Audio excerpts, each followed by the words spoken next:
Hello, everyone. Welcome back to another live stream, and thank you so much for tuning in for another show. The Madeleine ship that has been sailing now for several days was almost reaching the shores of Gaza. There was just one day left, and there was a tracker monitoring this ship, and they asked actually everyone to follow the ship, monitor it, and keep people updated and posted about the situation and whether anything happens to that ship. Now, in the past 2 days, there have been two significant things happening with this flotilla. The first thing was the fact that they received an emergency call, and apparently it was a ship that had refugees. And they helped, according to some reports, four of them. Then they took them aboard on the way to the Gaza Strip. Today, there were reports that they reached, and according to the monitoring website on the of the Madeleine, it reached the shores of Egypt almost, and it was only taking basically several hours up to a day to reach the Gaza Strip. There were also warnings coming from the Israeli army that within 48 to 72 hours, the Israeli army will take action against the ship. Now, in recent hours, the communication or the GPS signal has been lost with this ship. So, if we have a look at this is the website, Freedom Flotilla, that's supposed to track where the ship is going, where it's at. And let me just give you a bigger screen here slightly. So, today, the final location that it was witnessed at, according to this tracker, is approximately this area here. So the rescue that I was talking to you about, the alert that they got, was around this area, but then they continued down this route. They reached the Egyptian shore, almost towards the Egyptian shores, just off the coast of Egypt, continuing on the way to the Gaza Strip. Now, before that, Israel told them that they have 48 to 72 hours before the Israeli army will be taking action. Now, that was most likely an act of course, deception from Israel. Israel was planning to take action immediately, but they wanted to give them a false sense of security. Therefore, they told them 48 to 72 hours. And by the looks of it, and again, the signal might be lost. The signal was lost several days back, but they're now closer to the Gaza Strip. And if the signal is lost now, that means that Israel is potentially jamming and preventing the signal from reaching anywhere so that people cannot monitor what's happening. And that is also to hide any action that is going to be taken by Israel. Because if they have any sort of communication or Wi-Fi or whatever it is, a connection to the internet as well, they would be able to record what's happening live. And that's something that Israel does not want. Therefore, they would resort to cutting off all of the communication from the Madeleine. And that has been the case for the past hour. I've been looking at the map for the past hour or so, and nothing to be seen. Usually you would see a line, a red line, and another kind of dot where the actual ship is, but now nothing is to be seen. What does that mean? Well, there could be a problem with the connection, but very unlikely, especially with the fact that they're very close to Gaza and they're due to arrive within the next 24 hours actually. That leaves a very big probability that Israel is taking action. Now, Israel could be taking action now against that. That's my analysis here. I have no evidence that Israel is taking action now, but I believe, judging by what's happening now, that the IDF is potentially taking action and most likely dragging the ship back to, well, they're going to take it to Israel, and most likely it's going to be the port of Sdud or Ashdod. This is where Israel takes any ships that are meant to go to the Gaza Strip. They will take them to the port of Ashdod in the southern part of occupied Palestine.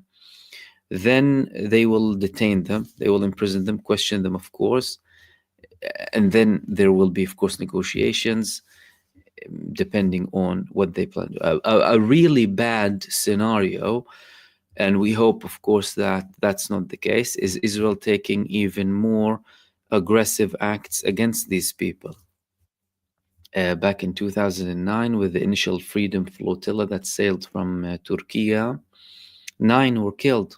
9 Turkish residents were killed, were aboard the ship, and well, some of the elite forces of Israel got a beating. I think it was Sayeret Matkal, one of their elite units, that took down that flotilla at the time.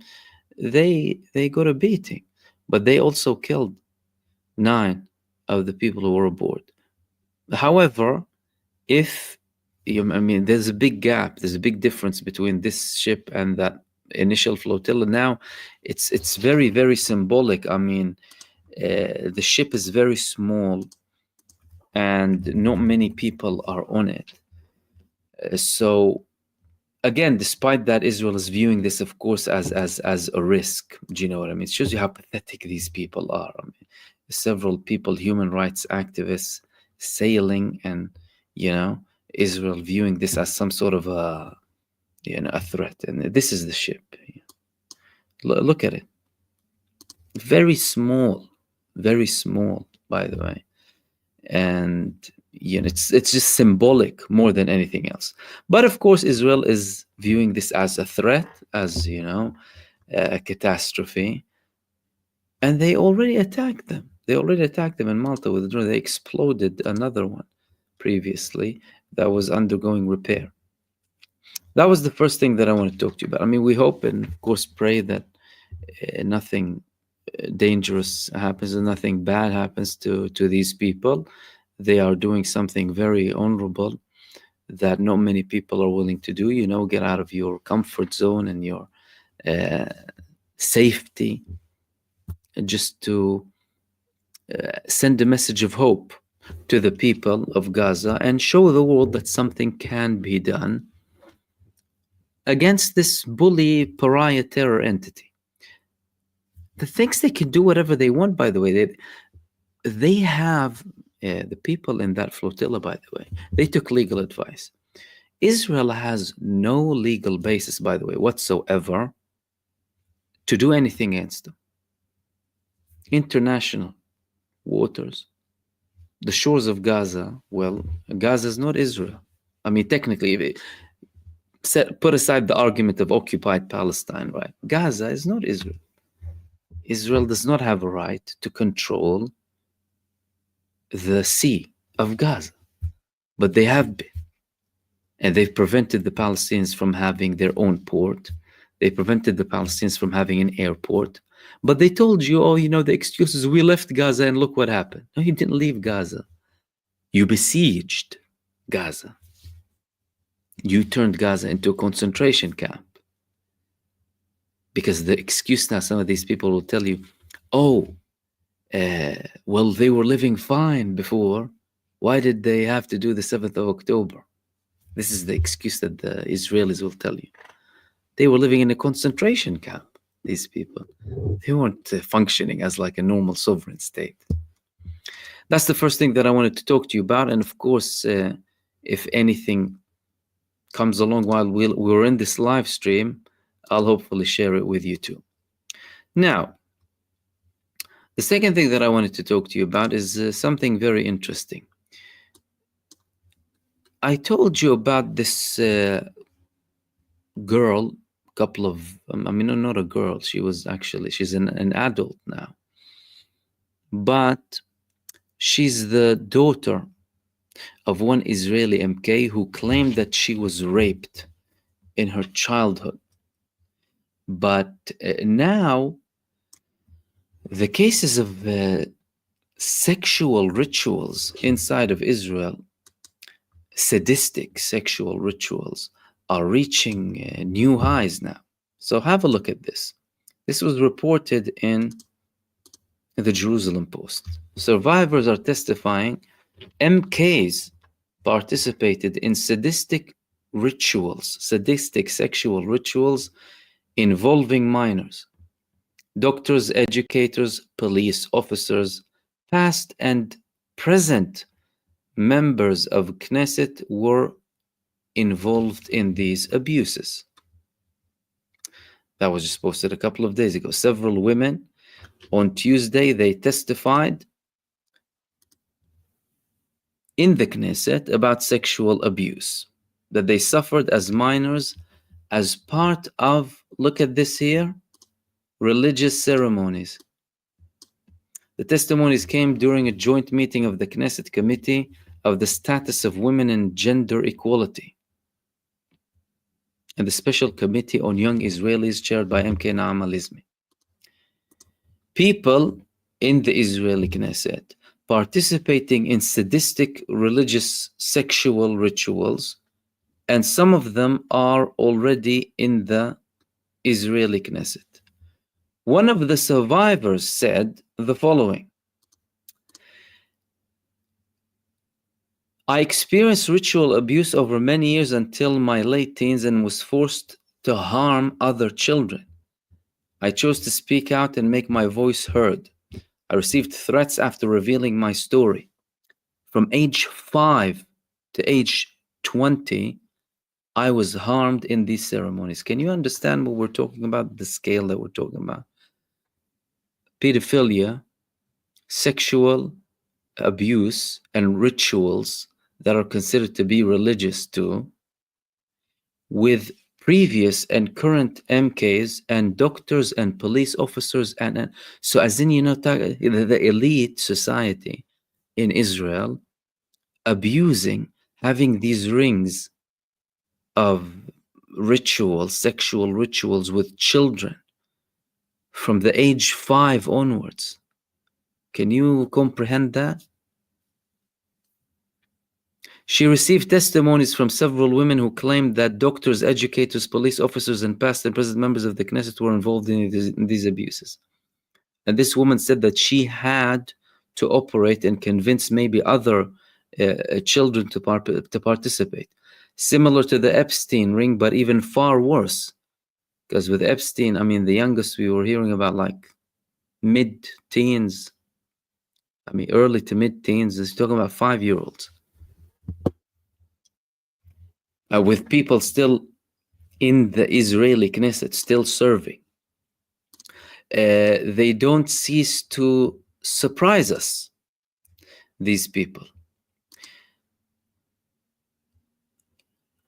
They don't cease to surprise us, and now they're actually giving us more information about these militias of terror that they're operating inside of the Gaza Strip, including ISIS-linked groups, the ones that we've been speaking about in the past couple of days.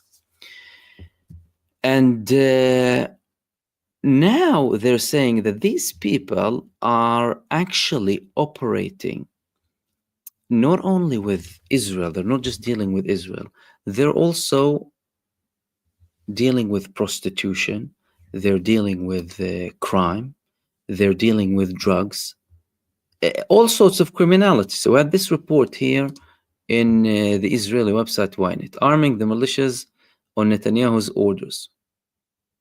And here they're saying it was impossible to guarantee that they will not shoot at soldiers, as in the IDF. So in this report, initially they were trying to show as if, they're not fully under our thumb. They might have some sort of hostility towards us. But later on in this report, they're confirming that these organizations were also dealing with sex trafficking and drugs, as we can see here. Look, but according to them, right, some people are claiming that they're not identified with ISIS, but they are close in contact with them for economic reasons. Look how Israel tries to kind of play itself out of certain things. So they are not identified with ISIS in Sinai, but they are close in contact with them for economic purposes. So yeah, I mean, I'm not ISIS, but I deal with ISIS for economic reasons. Or tomorrow they'll come up with a report and tell you, oh yeah, they deal with ISIS for educational purposes or for mutual interests. You know, we deal with ISIS in Sinai, but not as if not identified with them, just, you know, reasons. It is true, they added, that this is their main driving force and that they are mainly involved in drug smuggling, prostitution, and protection to increase wealth, and less in the Palestinian national issue. So, I mean, I don't know if Israel is trying to kind of, or Israeli media, they're trying to kind of make life easier for us or what, but I mean, they're confirming that they are running ISIS groups and they are telling you that these people deal with prostitution and drugs and smuggling, protection to increase their wealth. And that's a report in the Israeli mainstream media. And the other report about the rituals, about the sexual rituals that they've had with pedophilia, children from age 5 up to late teens, with MK still serving, powerful people within the community, doctors, police officers, Lord knows who else as well, still operating, by the way, according to the witnesses. Some people are still there, clearly roaming around freely. And that's in the mainstream media of Israel, as if, you know, nothing is happening. I mean, yeah, I mean, life is easier for me, to be fair, you know. That does make life easier. I don't have to dig too much. And why? Because mainstream media will post that. Moving on to the next thing that I wanted to talk to you about, Abu Ubaida. Abu Ubaida, the spokesperson of Al-Qassam Brigades. Kataib al-Shahid Azzuddin al-Qassam, he's back and he made a new statement. And I wanted to share some of the things that he said with you based on the recent developments that are happening inside of the Gaza Strip and the humiliation that the genocide terror army is facing against the resistance fighters in Gaza. I mean, humiliation after humiliation, I'm telling you. This last campaign by the Palestinian resistance, David Stones, has been a nightmare on the Israeli terror forces. They're taking down buildings with like 12 or 15 terrorist Israeli soldiers, APCs, all sorts, 105s, everything under the sun, increasing their attacks. So Abu Ubaida, he had a statement, short statement that he made today. And he said, the enemy has no choice but to stop the aggression or face more coffins. So, as in either stop the war or you're going to go back in coffins to your genocide state. Abu Ubaida, spokesperson of Al-Qassam Brigades, confirmed that the losses incurred by the Israeli enemy today in Khan Younis and Jabalia are the extension of a series of qualitative operations and a model for how the enemy forces will be confronted wherever they are present. Abu Ubaida said in a statement on Friday evening, the enemy's people have no choice but to force their leadership to stop the war of extermination or prepare to receive more of their sons in coffins. He added, our mujahideen, the heirs of the prophets, continue to throw David's stones at the chariots of Gideon, or Gideon's chariots, crushing the tyranny of the occupation and causing it to perish. They record with their heroism the victory of the oppressed, believing group over the arrogant, oppressive group. And they continue this report. 6 Zionist soldiers were killed and 17 others were wounded, some seriously, in special military operations by the Mujahideen in the Gaza Strip. and Israel is confirming. So Abu Ubaida, in short, is saying David stones, the Palestinian David stones, are crushing Gideon's chariots or Netanyahu's wheelchair. You choose. That was the latest statement coming from Abu Ubaida after, well, we haven't heard from him in several weeks, but now he's back and he made this statement for us. Now, the final thing that I wanted to talk to you about, Europe is beginning to realize that something is going wrong. I mean, 18 months into a live streamed genocide where, I mean, if you showed what happened in Gaza in the past 18 months to a jellyfish, they would know that it's a genocide, let alone a human being. So what? I mean, are jellyfish more intelligent than European leaders? What is it exactly?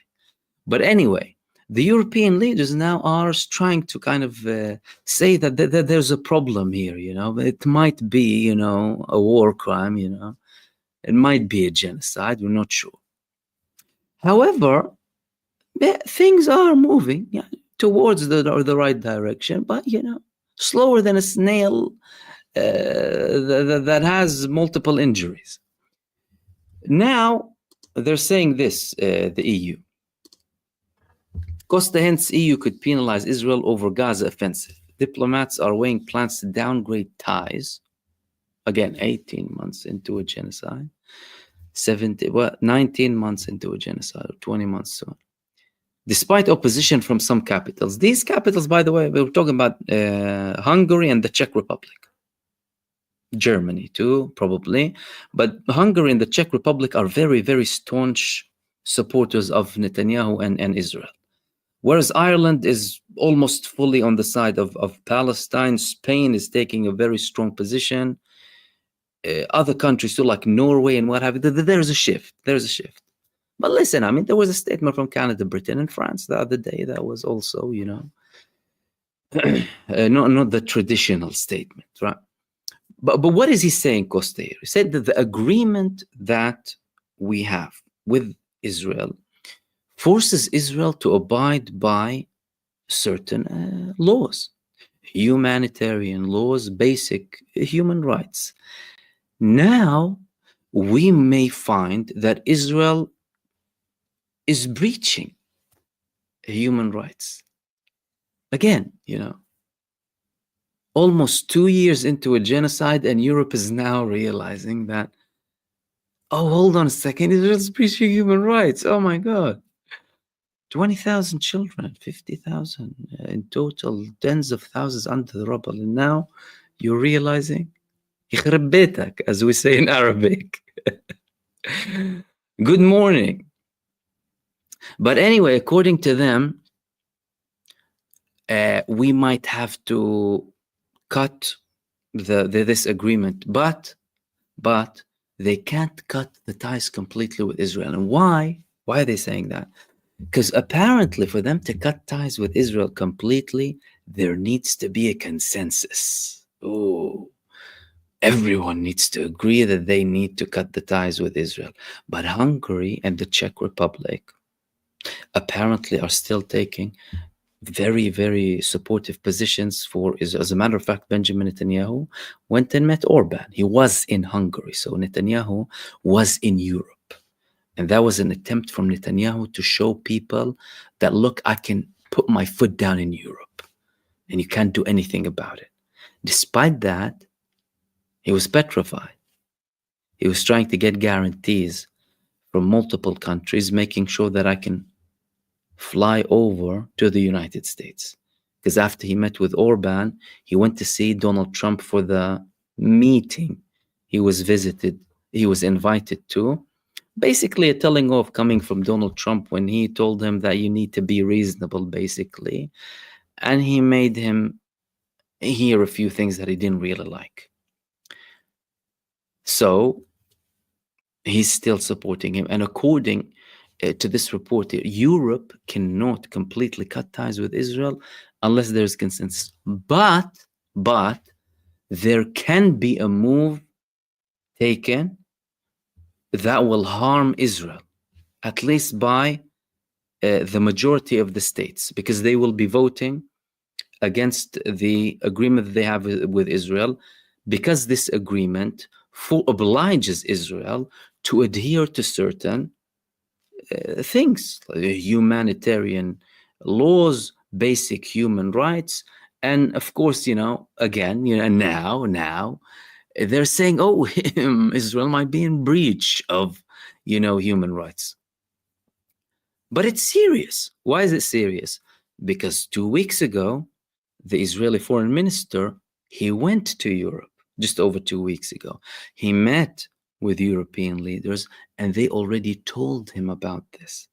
They already told him about the next expected moves. Netanyahu had an option to reach an agreement. He didn't. And now he's facing this. And again, look at how much time Europe has given Benjamin Netanyahu. Of course, the United States is a whole different story. Marco Rubio was imposing sanctions on Iran and the ICC today. He's saying that how dare the ICC have these illegal moves against the Israeli prime minister? Sanctions. Poor ICC and ICJ trying to preserve, what's left of this international judicial system, only to be met with Marco Rubio and with the American administration threatening to kill them, basically. But this could cause a lot of headache to Israel. Why? Because Israel is a very big economic partner to Europe, both when it comes to export and import. Israel relies heavily on a lot of tech being imported from Europe. Israel is a big exporter to Europe when it comes to technology. Again, there's a lot of trade happening. Lots of businesses are sold and purchased from both countries, startups too. Israel has a very big interest in the security market or the arms industry, especially with many European countries too. So that can cause them big problems. And these moves that are being proposed now by these European countries could give Israel a headache. Because who will they have after this? Okay, we get it. The United States, they support them. They fund them too. Europe is second. If Europe takes this action, even if we keep the United States, it's a very, very hard hit. And by the way, observers in Israel, politicians, and people at the top levels of the political echelon are saying that this would be a case of national threat. It would be a national disaster for Israel. Some people said that it would lead to destruction of the state of Israel. If Europe starts to cut economic ties, if they don't have the same relationship that they had with Israel, and if they start to boycott them. But that's where Benjamin Netanyahu is leading the country, and clearly Europe, after the threats that they have made to Israel and Benjamin Netanyahu, they are going ahead with some moves at last. And these were the main things that I wanted to share with you in this live stream. As usual, I hope I had some beneficial information for you. In the meantime, everyone, enjoy the rest of your weekend. Stay blessed. Eid Mubarak for everyone who is celebrating and not celebrating too. And I will see you soon in the next video. Peace, everyone. Salam.